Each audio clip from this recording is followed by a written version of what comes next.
कदाचिन्मुक्तिदायक काशीक्षेत्रं प्रति सह गौर्या मार्गे तु शङ्करम् अन्त्यवेषधरं दृष्ट्वा गच्छ गच्छेति इति अब्रवीत्।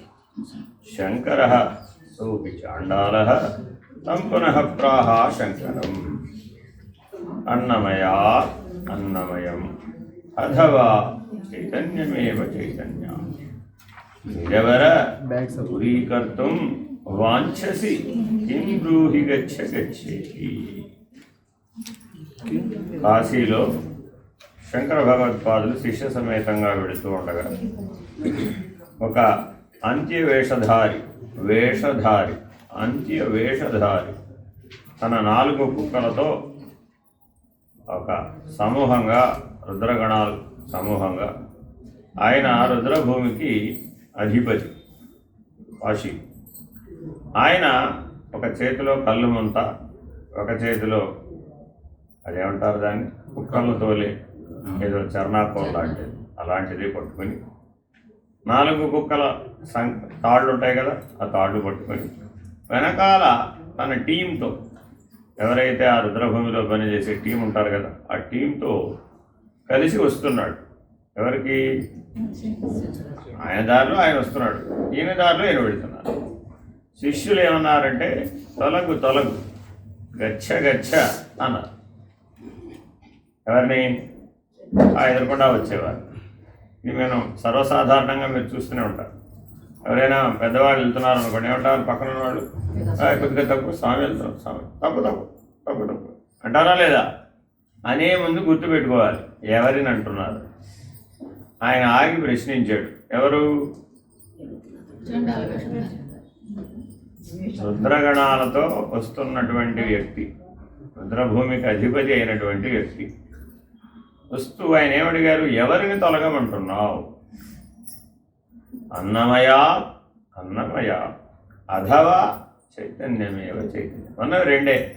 అయితే అన్నమయము లేకపోతే చైతన్యమయము. ద్విజవర దూరీకర్తుం వాంఛసి కిం బ్రూహి గచ్చయేతి. అన్నమయాన్ని తొలగమంటున్నావా, చైతన్యమయాన్ని తొలగమంటున్నావా?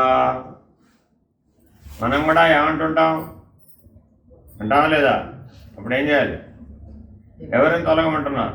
అన్నమయాన్ని తొలగమంటున్నారా, చైతన్యమయాన్ని తొలగమంటున్నారు? అన్నమయాన్ని తొలగమంటే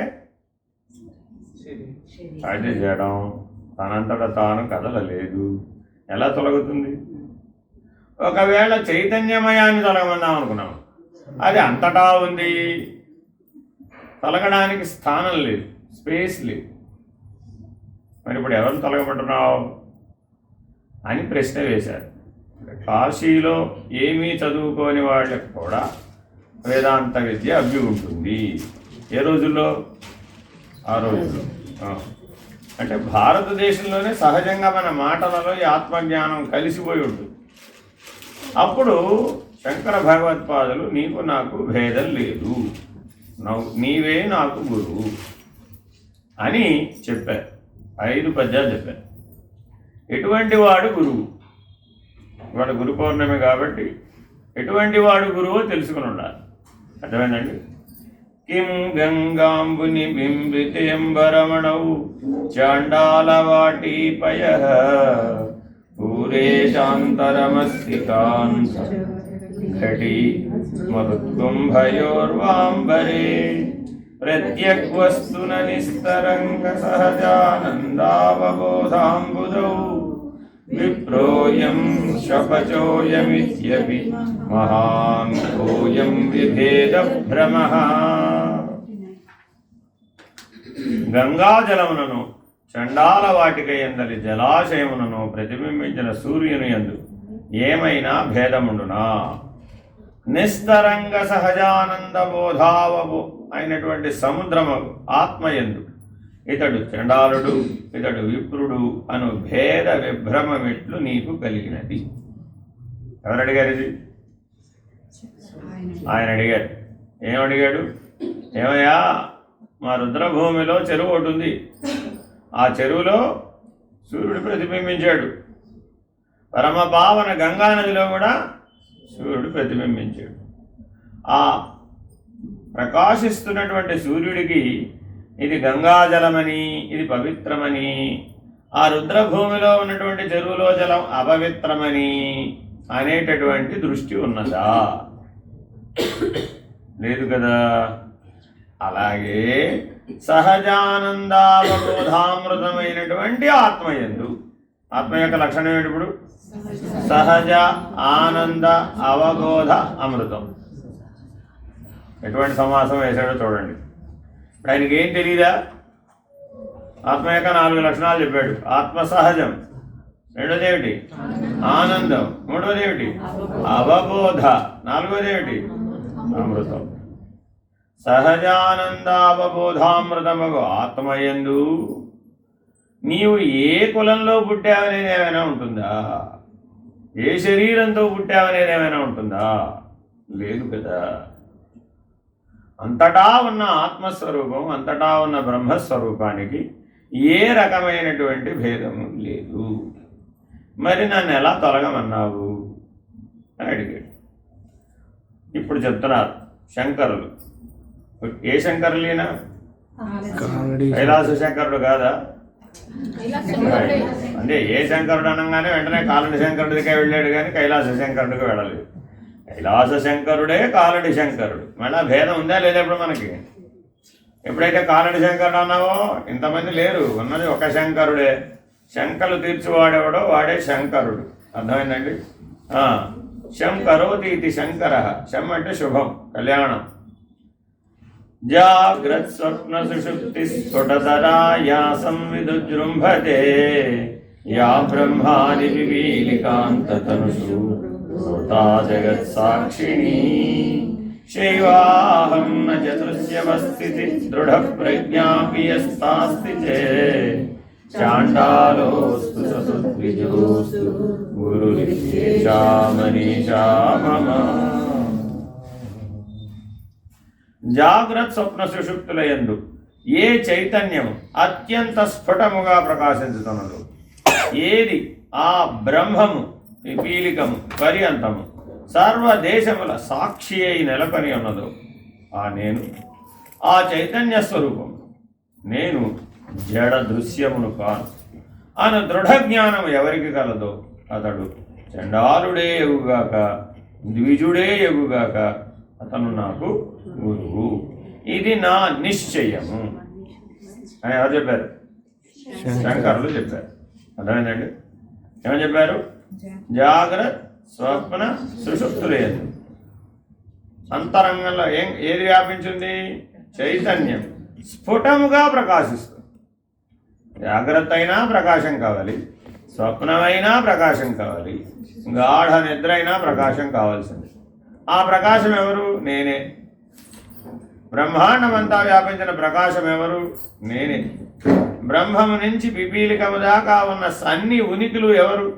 ఆ ఉనికి నేనే. ఆ ఉనికి నేనే అనే దృఢజ్ఞానం ఎవరికి కలదో అతడు ఎటువంటి వాడైనా సరే నాకు గురువే. బ్రహ్మైవాహమిదం జగజ్జ సకలం చిన్మాత్ర విస్తారితం సర్వం చైతదవిద్యయా మయా కల్పితం. ఆగండి. ఈ ఒక్క సూత్రాన్ని సంవత్సరం పాటు శ్వాసతో సమంగా అనుసంధానం చేశాను. ఇదే నాకు ఉపదేశం. ఏమిటండి అది? బ్రహ్మైవాహమిదం జగజ్జ సకలం చిన్మాత్ర విస్తారితం సర్వం చైతదవిద్యయా గుణయా మయా కల్పితం. అయిపోయింది. మొత్తం వేదాంతం అంతా ఈ ఒక్క సూత్రంలో ఇమిడిపోయింది. ఇత్థం ఈ రకంగా యస్య దృఢామతి సుఖదరే నిత్యే పరే నిర్మలే చాండాలోస్తు సతుద్విజోస్తు గురురిత్యేషా మనీషా. బ్రహ్మానుసంధానం చేయడానికి గొప్ప సూత్రం ఇది. నేను బ్రహ్మస్వరూపుడను అనే నిర్ణయాన్ని పొందడానికి గొప్ప సూత్రం. మహావాక్యాలు సిద్ధాంత వాక్యాలని వాటికి పేరు. అలాంటి సమమైన వాక్యాలు వేదాంతంలో ఎన్నో ఉన్నాయి. అందులో ఏ సూత్రమైనా బ్రహ్మానుసంధానానికి పనికొస్తుంది. ఇదొక ఉత్తమమైన సూత్రం. నేను బ్రహ్మస్వరూపుడను. ఈ జగత్తు కేవలం మాత్రముకు చైతన్యం వలన అవభాసించుతున్నది, ప్రతిబింబించుతున్నది. అవభాస అంటే ప్రతిబింబించుతుంది. త్రిగుణాత్మకముగా అవిద్య వలన నా యందు కల్పితమై ఉన్నది. ఆరోపితం. కల్పితం అంటే ఏంటి? ఆరోపితం. అను దృఢబుద్ధి ఎవరికి సచ్చిదానంద రూపమును నిష్కళంకమును నిత్యమును పరబ్రహ్మమున నిలచనదో అతడు చండాలులో ద్విజుడో ఎవడైనను నాకు వందనీయుడే. కాబట్టి ఎప్పుడు ఏ స్థితిలో ఉండాలి? బ్రహ్మైవాహమిదం జగచ్చ సకలం చిన్మాత్ర విస్తారితం. చిన్మాత్ర అంటే ఇది. సర్వం చైదద విద్యయా త్రిగుణయా శేషం మయా కల్పితం. శశ్వన్నశ్వరమేవ విశ్వమఖిలం నిశ్చిత్య వాచా గురో నిత్యం బ్రహ్మ నిరంతరం విమృశతా నిర్యాత్మనా భూతం భావిత దుష్కృతం ప్రదహతా సంవిన్మయే పావకే ప్రారబ్ధాయ సమర్పితం స్వభూ శామనీషా మమ. సంవత్సర కాలం ఈ సూత్రాన్ని బ్రహ్మానుసంధానం చేసిన తర్వాత ఇక్కడి నుంచి ముందుకు నడిచి ఈ ఉపదేశాన్ని పట్టుకున్నాం. ఇదొక క్రమంలో చెప్పబడింది, సాధనా క్రమంలో చెప్పారు శంకరు. మొదటి దాంట్లో తుర్యనిష్టలో ఉంటేనే బ్రహ్మనిష్ఠుడు, ఆత్మనిష్ఠుడు అని మొదటి ఉపదేశంలో చెప్పారు. రెండవ ఉపదేశంలో ఏం చెప్పారు? బ్రహ్మస్వరూపుడం. ఈ సకల జగత్తు చైతన్యం యొక్క ప్రతిబింబం మాత్రమే, నా ప్రతిబింబం అనలేదు. సమస్తము సృష్టి అంతా కూడా చైతన్యం యొక్క ప్రతిబింబం. ఈ సత్యం ఎవరికైతే తెలిసి దృఢముగా ఉన్నాడో అతడు నాకు గురువు. ఇప్పుడు మూడవ ఉపదేశం చెప్తున్నారు. గురువాక్యమున శ్రద్ధ విశ్వాసముల నుంచి అఖిల విశ్వమును అనిత్యమని నిశ్చయించి నిష్కపట చిత్తముతో నిరంతరము నిత్యమగు బ్రహ్మమును ధ్యానించుచు భూత భవిష్యద్వర్తమానములను నేననర్చిన దుష్కృతములను అన్నిటినీ దగ్ధమనర్చితిని. అంటే ఏముండాలి మన దగ్గర? జ్ఞానాగ్ని. అపూర్వం చెప్పినటువంటి బ్రహ్మమే నేననేటటువంటి స్థితిలో ఎవరైతే ఉన్నారో వాళ్ళకి జ్ఞానాగ్ని లభించింది. ఆ జ్ఞానాగ్ని ద్వారా గత కర్మ, ప్రస్తుత కర్మ, భవిష్యత్ అన్ని భూత భవిష్యత్ వర్తమానాలకు సంబంధించిన సమస్తము దగ్ధమనర్చితిని. నా పని అదే. నా కర్తవ్యం ఏంటి? ఇప్పుడు మా ఆవిడని బతిలాడాలి, మా పిల్లాడిని బతిలాడాలి, మా ఉద్యోగం చేయాలి, డబ్బులు సంపాదించాలి, పెళ్లి చేయాలి, పిల్లల్ని కనాలి, మన లిస్ట్ ఎంత ఉంది, ఏం చేయాలి, ఇవన్నీ చేయొచ్చా చేయకూడదా? ఇవేవి నీ కర్తవ్యం కాదు. ఎవరికి? బ్రహ్మనిష్ఠుడికి ఇవేవి కర్తవ్యం కాదు. అతని కర్తవ్యం ఒకటే. ఏమిటది? జ్ఞానాగ్నిదగ్ధ కర్మాణ. ఆ పని మీదే ఉన్నాడు. ఇక సంవిన్మయాగ్ని యందు ప్రారబ్ధ భోగ హోమమనర్ప ఈ శరీరము నర్పించింది. చిట్ట చివరికి వదిలేసేది ఏమిటి? ప్రారబ్ధాన్ని. ఆ ప్రారబ్ధాన్ని వదిలేస్తే ఇక శరీరం నిలబడదు. సమిష్టి ప్రారబ్ధంలో భాగం ఉంటే తప్ప. అంటే పరీక్షా ప్రారబ్ధము, అనిచ్ఛా ప్రారబ్ధము సమిష్టిలో ఉంటాయి. అర్థమైందండి? అక్కడ ఎవరేమి ఇచ్చినా పుచ్చుకోవాలి, నో అంటాం కుదరదు. ఇక్కడే కుదరలేదు, ఇక్కడ కుదిరిందా? ఎదురు చాలా భసంతుష్టౌ, ఏం లభిస్తే అది స్వీకరించమన్నాం. వాటితో నేను మాట్లాడితే రేపేమవుతుందో, వీటితో నేను వెయ్యమందితే ఎల్లుండి ఏమవుతుందో, ఇది కాకపోతే వేరే బెటర్ దాన్ని ఎంపిక చేసుకుంటే ఉద్యోగం బాగుంటుందేమో, ఇవన్నీ ఊహలే తప్ప యథార్థ ప్రసాదం కాదు. అలా ఆలోచించే అవకాశం ఇక్కడే లేదు.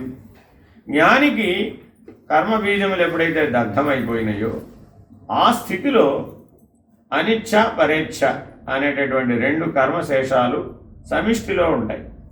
ఆ రెండు కాలాతీత స్థితిని ప్రవేశించడానికి ఉపయోగపడతాయి. ఆ రెండింటిని ఈ జ్ఞానాగ్నితోనే దగ్ధం చేసుకుంటాడు. దాని పేరు సంవిన్మయాగ్ని. దాని పేరు ఏమని పేరండి? సంవిన్మయాగ్ని. అంటే అనంత విశ్వం ఏ అగ్ని నుంచి ప్రాదుర్భవించిందో ఆ అగ్ని పేరు సంవిన్మయాగ్ని. యా తిర్యజ్ఞరదేవతాభిరహమిత్యంత స్ఫుటా గృహ్యతే యద్భాసా హృదయాక్షదేహ విషయా భాంతిస్వతో చేతనా తాం భాస్యై విహితాత్కమండలనిభాం స్ఫూర్తిం సదా భావయన్ యోగీ నిర్వృతమానసో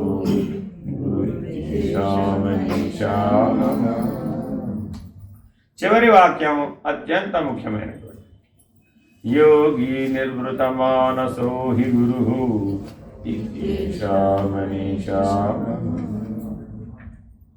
దేనిని దేవ మానవ మృగాదులు నేను అని అంతఃకరణమున అత్యంత స్పష్టముగా గ్రహించుతున్నవో, దేని వలన అచేతనములకు శరీరేంద్రియ అంతఃకరణములు ప్రకాశమునందుతున్నవో, ఏది సూర్యుని వలన ప్రకాశింపబడు మేఘముల వలననే కప్పబడిన సూర్యమండలమును గోలు స్వయం ప్రకాశమై ఉన్నదో. 3 ఉపమానాలు చెప్పారండి. నేననేది 84 లక్షల జీవరాశులందంతటా ఉన్నది. ఆ నేను కేవలం ఇందులో మాత్రమే నేను కాదు. నేను ఎవరిని?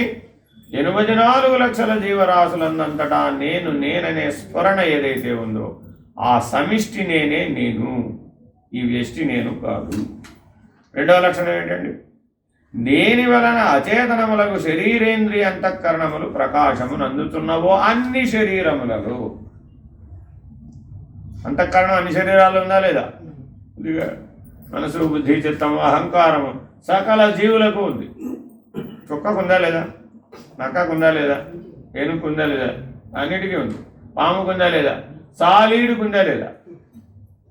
సాలీడు కూడా మోక్షం ఇచ్చారు. ఎందుకని? అంతఃకరణం అనే బంధం దానికి కూడా ఉంది. కాబట్టి సకల జీవరాశులందు అంతఃకరణమును ప్రకాశింపజేయుతున్నటువంటి ఏ చైతన్యమునదో అట్టి సమిష్టి చైతన్యమే నేను. ఏది సూర్యుని వలన ప్రకాశింపబడు మేఘముల వలనే కప్పబడిన సూర్యమండలమును పోలుచు స్వయం ప్రకాశమై ఉన్నదు. సూర్యుడు మేఘాల చేత కప్పబడ్డాడు, సత్యమేనా? మేఘాల చేత సూర్యుడు ఎలా కప్పబడతాడు? మేఘమండలానికి సూర్యమండలానికి మధ్య ఇది దానిటా కప్పుతుంది. ఇప్పుడు మేఘాలు ఎవరిని కప్పినాయి? భూమిని కప్పినాయి. వాస్తవానికి మేఘావృతమైనది ఎవరు? భూమి. అలాగే అవిద్యావృతమైనది ఎవరు? జీవుడు. మన అవిద్యను పెట్టుకెళ్ళి ఎవరికి పెట్టాము? ఇప్పుడు ఈశ్వరుడికి పెట్టాము. అది కూడా నీ ప్రసాదమే స్వామి, నేను ఇలా అజ్ఞానిగా ఉండటం నీ సంకల్పమే, కాబట్టి నేను ఇలాగే ఉంటాను. కరెక్టేనంటారా అలా ఉండటం? కాబట్టి ఎప్పటికైనా మనం ఏ స్థితిని పొందాలి? స్వయం ప్రకాశకమైనటువంటి ఆదిత్య స్థితిని పొందాలి. ఆ చైతన్యమును ఏ యోగి పురుషుడు సదా భావించుతూ శాంత చిత్తుడై ఉండునో అతడే నా గురువు. Very very important. సూర్యుడిని చూశారు ఎప్పుడైనా మీరు? చూస్తే ఆ సూర్యుడు నేనే అని ఎప్పుడైనా అనిపించదా?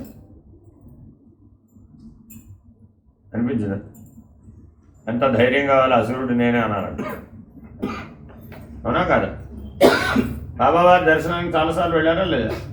బాబా గారు నేను ఒకటే అనిపించిందా? అయ్యో అనిపించలేదా? ఆ సూర్యుడి దగ్గర అనిపించలేదు, ఈ సూర్యుడి దగ్గర అనిపించలేదు. ఇంతకుముందేగా ఈశ్వరాభిషేకం చేశారా లేదా? చేశారా? చేసిన వాళ్ళందరికీ నాకు ఈశ్వరుడికి భేదం లేదని అనిపించిందా?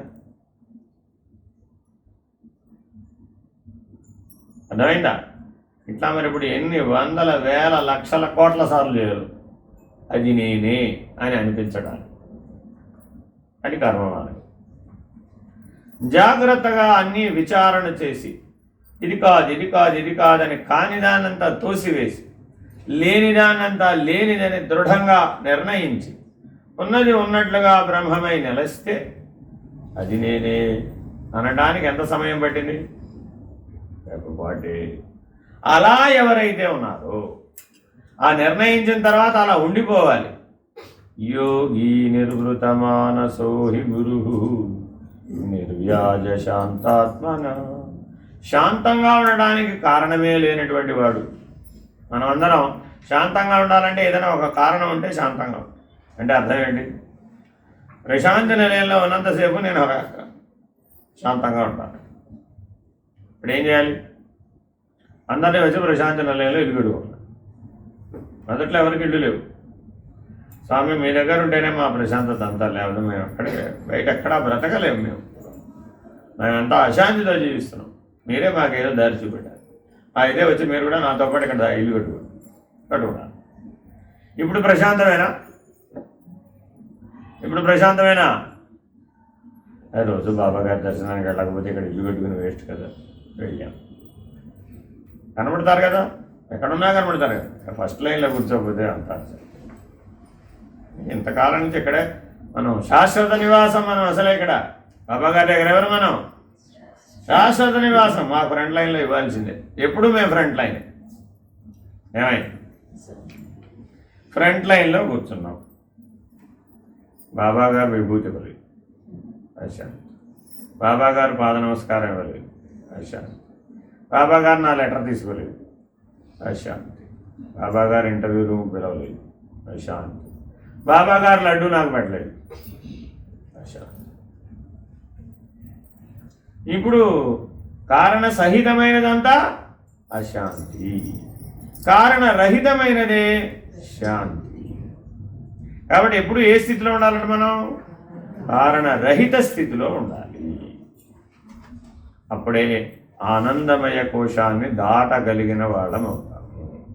కారణ సహితమై ఉన్నంత వరకు ఆనందమయ కోశాన్ని అధిగమించడానికి వీలు కాదు. అలాంటి వాడే నా గురువు. యత్సౌఖ్యాం బుధిలేశలేశతయిమే శక్రదాయో నిర్వృత యచ్చిత్తే నితరాం ప్రశాంతగలనే లబ్ధ్వా మునిర్నిర్వృతః యస్మిన్ నిత్యసుధాంబుధౌ కలితధీర్బ్రహ్మైవ న బ్రహ్మవిద్ యత్కశ్చిత్ ససురేంద్రవందితపదో మనీషా మమ.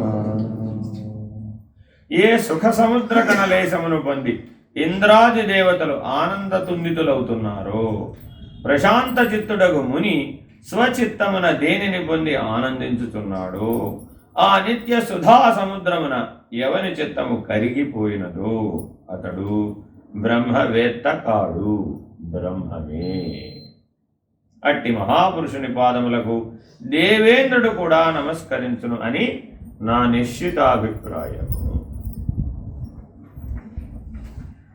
పార్వతీదేవి కళ్యాణం నిర్ణయం అయింది. ఎవరితో? పరమేశ్వరుడితో. వాళ్ళ అమ్మగారు మేనక, పర్వతరాజు యొక్క భార్య పేరేమిటండి? మేనక. ఆవిడ శంకరుని చూసింది. చూసి ఏమైంది? గిరిజా కళ్యాణం పైనుంచి చూసింది. ఈయన ఎలా వస్తున్నాడు? ఓ తప్పెట్లు, తాళాలు, వెనకాల రుద్రగణాలు, భయ చూస్తారు కదా. ఎక్కడ? కాశీలో. ఇది భైరవులందరూ, భైరవ గణం అంతా వెంట వస్తుంది. మరి భైరవ గణం అంతా ఎలా ఉంటారు? ఒకటి రెండు విభూతి పూసుకున్నారు, కపాలమాలలు ధరించారు, పాములు మెళ్ళ వేలాడుతున్నాయి, గజ చర్మం ధరించాడు, భూతగణాలతో నాట్యం చేస్తూ వస్తున్నాడు. ఎవరికి? దేనికి? పార్వతిని పెళ్లి చేసుకోవడానికి. ఆయన్ని చూసింది ఎవరు? అత్తగారు. అంతే. ఏమైపోయింది? చచ్చిపడిపోయి. ఏమిటి ఈయన నాలుడు? నేను చస్తే ఏమన్నా మా అమ్మాయి. చూడండి, పార్వతీ కళ్యాణం కథ, అందుకే గిరిజా కళ్యాణం కథ తెలుసుకోమంటారు. సృష్టి రహస్యం అందులో ఇమిడి ఉంది. అంటే భౌతిక నేత్రాలకి మన జీవితం, మన చుట్టూ ఉన్న ప్రపంచం అలా కనబడుతుంది. అది సత్యం కాదు అని ఎప్పుడు తెలిసింది? తర్వాత మహర్షులంతా వచ్చారు. నారద మహర్షి ఒక ఉపమానం, ఒక సూత్రం చెప్పాడు. అమ్మా, అమ్మాయికి పెళ్ళి ఎందుకు చేస్తున్నావు? అమ్మాయి సుఖంగా ఉండాలి. మా అమ్మాయి గొప్పగా జీవించాలి, నాకంటే గొప్పగా జీవించాలి. ప్రతి తల్లికి ఒక కోరిక ఉంటుందట. ఏమిటది? మా అమ్మాయి నాకంటే గొప్పగా జీవించాలి. నీకంటే గొప్పగా జీవించాలంటే నువ్వు పర్వతరాజుకు భార్యవి, నీకెంతమంది నమస్కరిస్తారు? ఏదో కాసిన పర్వతాలు వచ్చి నీకు నమస్కరించవచ్చేమో, అంతే కదా. మరి ఆదిదేవుడైన సదాశివునికి ఎంతమంది నమస్కరిస్తారు? ఇంద్రాది దేవతలు నమస్కరిస్తారు, అష్టదిక్పాలకులు నమస్కరిస్తారు, సకల దేవతా సమూహం నమస్కరిస్తారు. ఆ నమస్కరించినప్పుడు వాళ్ళ కిరీటముల యందున్నటువంటి మణుల యొక్క ప్రకాశం సదాశివుని పాదముల మీద పడుతుంది. ఈవిడ అర్ధాంగి అయితే ఈవిడ పాదముల మీద కూడా పడుతుంది. ఆ మణిమయ ప్రకాశము చేత ఈవిడ పాదములు ప్రకాశిస్తాయి. ఇంతకంటే మీ అమ్మాయిని ఏం గొప్పగా చూడాలనుకుంటున్నావు? కాబట్టి సదాశివుని అర్ధాంగిగా చేయడం సముచితమైన పద్ధతి. ఆయన ఎవరో అనుకుంటున్నావు, బాహ్య వేషాన్ని చూసి అనుకుంటున్నావు. ఆయన సృష్టికి ఆది యందు ఉన్నాడు, సృష్టి అంతా పోయినా కూడా ఆయన ఉంటాడు. ఆయన యందు అర్ధాంగి అయినటువంటి మీ అమ్మాయి, ఆమె కూడా శాశ్వతురాలు అవుతుంది. ఆయన ఎంతకాలం ఉంటాడో ఈవిడ అంతకాలం ఉంటుంది. ఆయన కాలాతీతుడైతే ఈవిడ కూడా కాలాతీతమే అవుతుంది. అటువంటి కాలాతీత స్థితిని, శాశ్వత స్థితిని, సకల దేవతా సమూహం పాదాలకు ప్రణమిల్లేటటువంటి స్థితిని ఈ వివాహం ద్వారా మీ అమ్మాయి పొందబోతోంది. ఇంతకంటే గొప్పగా ఎలా ఉండొచ్చో చెప్పు చూద్దాం. ఈ సృష్టిలో ఇంతకంటే గొప్పగా ఉండొచ్చా? ఇంతకంటే గొప్పగా లేదు. అర్థమైందండి? ఎవడైతే బ్రహ్మనిష్ఠుడో బ్రహ్మవిదుడో వాడు బ్రహ్మమే. అటువంటి బ్రహ్మము సృష్టికి ముందు కూడా ఉన్నాడు, సృష్టి అంతా పోయినా కూడా ఉన్నాడు. పైగా సకల దేవతా సమూహము వారి పాదములకు నమస్కరిస్తుంది. దేవేంద్రుడు సైతం వారి పాదములకు నమస్కరిస్తాడు. ఎందుకని? దేవేంద్రుడు పెట్టే పరీక్షలన్నీ పాస్ అయ్యాడు కాబట్టి. దేవేంద్రుడు ఎవరు? Examiner, external examiner. అర్థమైందండి? మనకి తపస్సు సరిగ్గా ఉందా లేదా, మనకు ఆ జ్ఞానానికి అర్హత ఉందా లేదా, ఈశ్వర దర్శనానికి అర్హత ఉందా లేదా అని పరీక్షించే ఎక్స్టర్నల్ ఎగ్జామినర్ ఎవరు? దేవేంద్రుడు. అది ఆయన ఉద్యోగం. అయితే పురాణాలలో సినిమాలలో ఏదో వైపరీత్యంగా చూపిస్తుంటారు, అది కాదు. మన లోపల అరిషడ్ వర్గాలు, షడూర్ములు, షడ్వికారములు, ఈ 18 ఉన్నాయా లేదా అని పరిశీలిస్తాడు. నేను బ్రహ్మజ్ఞానిని అనగానే ఆయన వస్తాడు. ఓహో అలాగా, నేను పరీక్షిస్తాను అంటాడు. మరప్పుడు ఆయన పరీక్షకి నిలబడాలా పారిపోవాలా? నిలబడాలి కదా, అంతేనా కాదా? కాబట్టి మీరంతా ఒకవేళ ఆత్మజ్ఞానాన్ని బ్రహ్మజ్ఞానాన్ని పొందాలనుకుంటే దేవేంద్రుడు పెట్టే పరీక్షలన్నీ పాస్ అవ్వాలా పారిపోవాలా? అది అర్థమైందండి? ఇంకా అవ్వలేదు ఏంటంటున్నారు నా దగ్గర కొంతమంది. ఎవరో ఏది ఇక్కడ అమ్మాయి ఎక్కడ కూర్చుందో అక్కడ ఇంకా నా పని అవ్వలేదు ఏంటాడు. ఎప్పుడు వచ్చినా అమ్మాయి ఒకటే మాట్లాడుతుంది 4 ఏళ్ళ నుంచి, ఇంకా నా పని అవ్వలేదు ఏంటంటే, తొందరగా నా పని అవజేయండి. ఓకే, నేను అవజేసేది. అదిగో లైన్లో ఎంతమందో పరీక్షించాలి, నేను వాళ్ళందరూ సర్టిఫికెట్ ఇవ్వాలి, అప్పుడు కానీ ఆ బ్రహ్మజ్ఞానం సిద్ధించాలి. కాబట్టి ఆ పరీక్షించేటటువంటి దేవతలందరూ కూడా బ్రహ్మమే అయినటువంటి గురువు పాదములకు నమస్కరిస్తారు. కాబట్టి అటువంటి గురువు నాకు వందనీయుడు. ఇంతకీ ఎవరైనా? యత్ సౌఖ్యాం బుధిలేశలేశత ఇమే శక్రదాయో నిర్వృత యజ్జిత్తే నితరాం ప్రశాంత నిర్వృతః యస్మిన్ నిత్యసుధాంబుధో కలితధీర్బ్రహ్మైవ న బ్రహ్మవిద్ యఃకశ్చిత్ ససురేంద్రవందితః బ్రహ్మనీషా మమ. కాబట్టి గురువును ఆశ్రయించి మనం ఏమడుగుతున్నామంటే అటువంటి బ్రహ్మపదాన్ని అడుగుతున్నాము. కాబట్టి మనం ఎంత పర్ఫెక్ట్గా ఉండాలంటారు?